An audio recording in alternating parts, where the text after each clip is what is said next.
Assalamualaikum warahmatullahi wabarakatuh. Perkenalkan, nama saya Rizky Dewi, NIM 190805605. Nah, di sini saya akan menganalisis jurnal tentang matematika keuangan. Untuk mengetahui lebih lanjut, yuk kita simak video kali ini. Nah, tolong jangan di-skip ya. Analisis jurnal. Yang pertama, judul jurnal.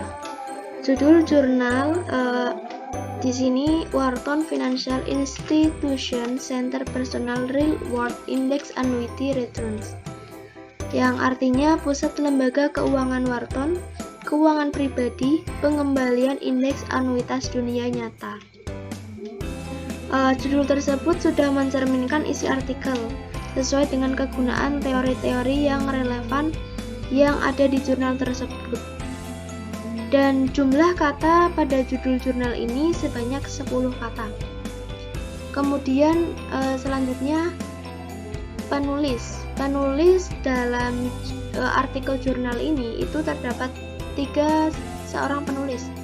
Yang pertama itu Jack Marion, Geoffrey van der Pal, dan David F. Babel. Dalam penulisan nama penulis itu sudah benar karena tidak menyebutkan gelar dan terdapat korespondensi di bawahnya seperti email. Oke, kita lihat jurnal aslinya.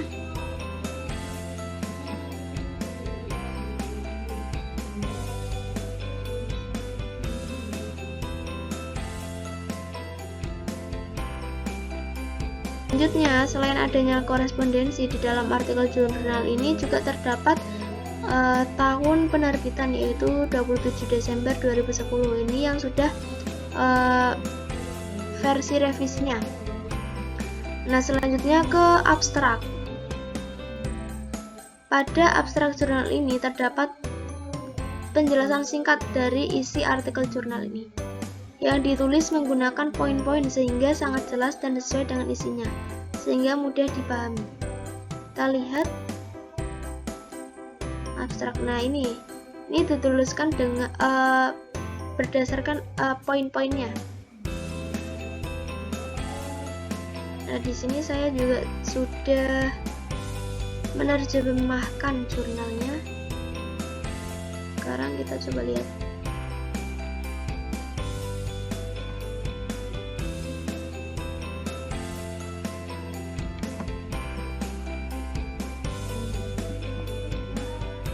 Nah, ini terdapat 1, 2, 3, 4, 5, 6 poin. Menurut saya dari abstrak ini, dari poin-poin ini sudah menyampaikan poin-poin dari isi pada jurnal ini.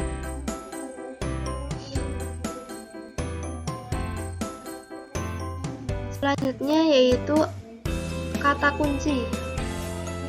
Dalam artikel jurnal ini sudah terdapat kata kunci yang terdiri dari 3 kata kunci, yaitu indeks annuities, retirement, optimal asset allocation, yang artinya anuitas terindeks, pensiun, serta alokasi aset optimal. Menurut pendapat saya, istilah yang digunakan dalam artikel jurnal dapat menambah pengetahuan kosakata si pembaca. Terus pendahuluan. Bagian pendahuluan berisi paparan tentang masalah dan ruang lingkup. Nah, masalah pada pendahuluannya itu pengembalian pasar ekuitas itu tidak sesuai dengan distribusi probabilitas Gaussian atau normal berbentuk lonceng.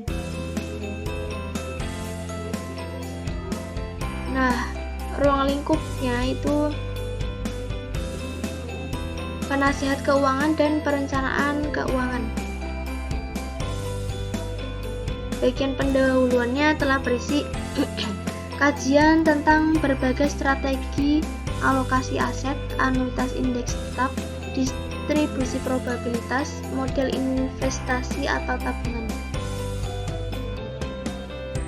Nah, bagian pendahuluan juga telah berisi argumen-argumen. Salah satunya ini.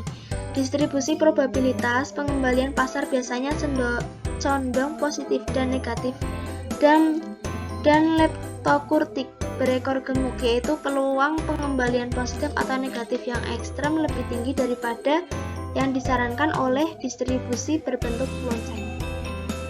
Nah, selain itu bagian pendahuluan juga telah berisi argumen kenapa perlu adanya penelitian.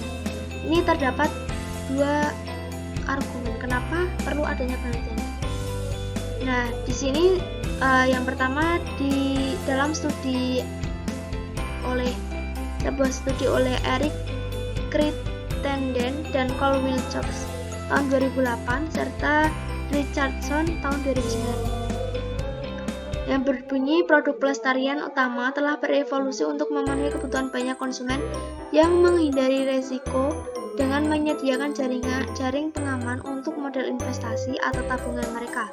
Produk disusun sedemikian rupa sehingga mengurangi korelasi dengan kelas aset lainnya.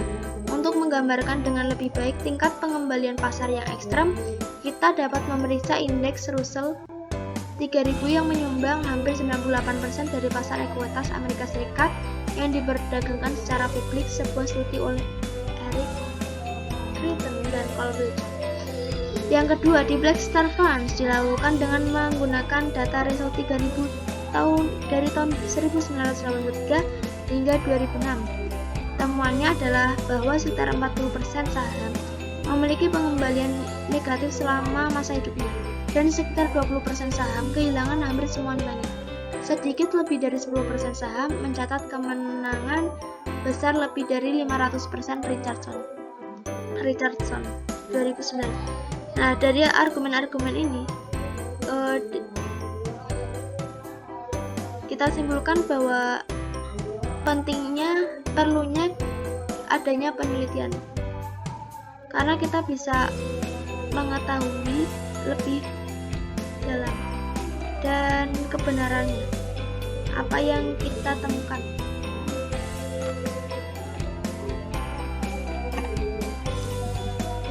Bagian pendahuluan ini juga telah berisi tujuan dari artikel jurnal. Selanjutnya, artikel ini akan membahas fitur FIA tambahan yang memberikan keuntungan yang tidak ditemukan pada sekuritas biasa dan berbagai program pelestarian utama. Nah, pada pembahasannya, menurut saya sudah sesuai dengan tujuan dari artikel. Nah, tapi sebelumnya kita lihat dulu pembahasannya itu apa aja. Apakah sudah sesuai dengan tujuan dari artikel ini yang membahas fitur FIA tambahan yang memberikan keuntungan yang tidak ditemukan pada sekuritas biasa dan berbagai program pelestarian utama. Nah, seperti di sini saya sudah ada terjemahannya, jadi kita tinggal cek aja. Di sini ada pertumbuhan pasar FIA yang disertai dengan ekuitas indeks anuitas penjualannya dari 1997 sampai 2009. Nah, apakah pengembalian hipotesis realistis?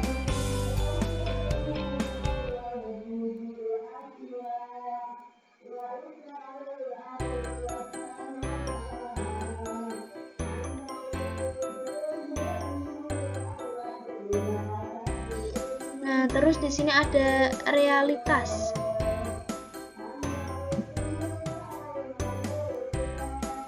Indeks anuitas telah menghasilkan pengembalian sejak pertama dibeli pada tanggal 15 Februari 1995. Sayangnya, sebagian besar artikel dan studi mengabaikan data ini. Nah, ini realitas. Mengabaikan data ini dan berusaha untuk menggambarkan bagaimana indeks anuitas seharusnya dilakukan, sementara mengabaikan hasil yang sebenarnya. Ini realitasnya ya. Kemudian data kami memang memiliki keterbatasan serius. yang kami jelaskan saat ini sehingga pembaca dapat menarik kesimpulan mereka sendiri. Tapi tidak seperti angka yang ditunjukkan dalam penelitian yang disebutkan sebelumnya. Hasil ini nyata dan tidak hipotesis. Kami percaya ini menjadi data paling komprehensif yang pernah dikumpulkan untuk kinerja FIA aktual hingga saat ini. Hasil ini didasarkan pada salinan pernyataan pelanggaran aktual yang diterima dan informasi pribadi yang disamarkan untuk masing-masing periode 5 tahun sebelumnya yang diminta setiap tahun sejak 2002. Nah, ini datanya ini. Jadi ini sudah data yang menurut artikel ini udah sebenarnya. Ada beberapa keterbatasan dengan data di atas. Yang utama adalah bahwa mereka berasal dari produsen mobil yang memilih untuk berpartisipasi dan memilih produk yang mereka laporkan kembali. Hal ini dapat memberikan beberapa bias dalam pengembalian dan mungkin berbeda dari sampel yang lebih besar dan lebih acak yang akan dihasilkan untuk periode tersebut.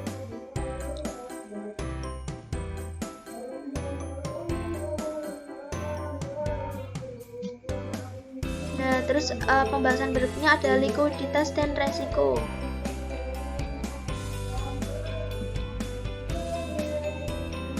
Dan di sini ada biaya dan pengeluaran. Penghindaran resiko konsumen. Nah, ini masih membahas FIA. Ini pun membahas FIA.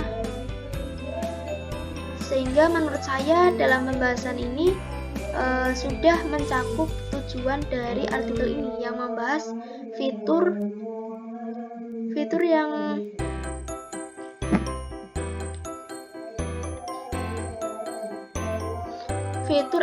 tambahan yang memberikan keuntungan yang tidak ditemukan pada sekuritas biasa dan berbagai program pelestarian utama. Nah, selanjutnya dari pembahasan ada kesimpulan. Pada artikel jurnal ini, kesimpulan dijabarkan dengan panjang, tetapi terdapat asumsi-asumsi yang disampaikan. Nah, meskipun artikel ini sangat panjang, tapi kita dapat melihat garis besarnya melalui asumsi-asumsi yang dicantumkan di dalam kesimpulan. Nah, seperti ini. Ini terdapat asumsi-asumsi yang merugikan yang dicantumkan di dalam kesimpulan.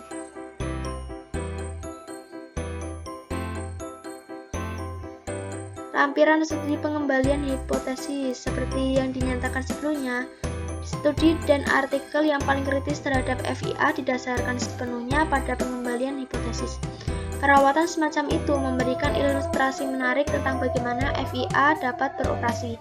Namun masalah muncul ketika orang mulai mengekstrapolasi dari studi pengembalian hipotesis FIA ini dan menganggap bahwa mereka entah bagaimana mewakili kontrak FIA yang biasanya dijual.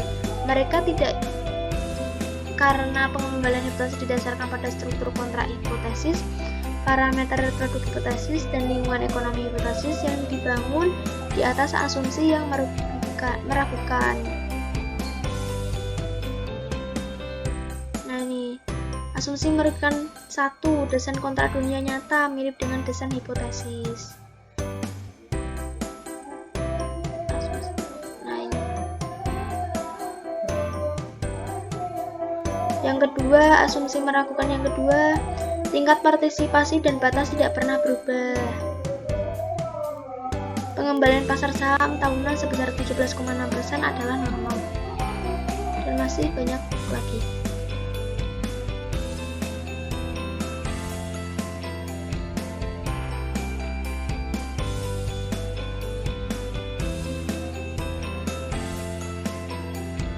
Nah, kesimpulan sebagian besar analisis yang diterbitkan pada anuitas indeks didasarkan pada anuitas hipotesis dan pengembalian yang sepenuhnya dibuat-buat. Seringkali dihitung selama beberapa dekade, bahkan sebelum perkenalkan atau selama periode simulasi masa depan yang karakteristiknya tidak sesuai dengan kondisi ekonomi yang kita pernah ditemui. Beberapa penelitian dihasilkan dengan menggunakan periode waktu yang dipilih, dan kriteria kredit untuk menghasilkan kesimpulan yang diinginkan sebelumnya. Jika analisis dihasilkan untuk industri anuitas, maka kesimpulannya positif. Jika diarahkan pada industri sekuritas, maka kesimpulannya negatif. Nah, di sini terdapat kesimpulan penelitian ini. Sebaliknya, telah memeriksa beberapa anuitas yang benar-benar telah dijual dan telah melacak sepanjang hidup mereka, termasuk semua perubahan periodik dalam pengungkit kontrak seperti batas bunga dan tingkat partisipasi yang berkembang dan bunga kredit aktual mereka. Jadi kesimpulan di sini menurut saya sudah mencangkup apa yang ada di pembahasan. Meskipun kesimpulan ini termasuk masih panjang, tapi dengan adanya asumsi-asumsi, penjabaran asumsi-asumsi, sehingga kita lebih mengetahui poin-poin asumsi yang meragukan.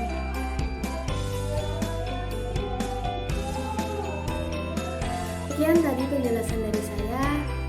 Kurang lebihnya saya mohon maaf. Wassalamualaikum warahmatullahi wabarakatuh.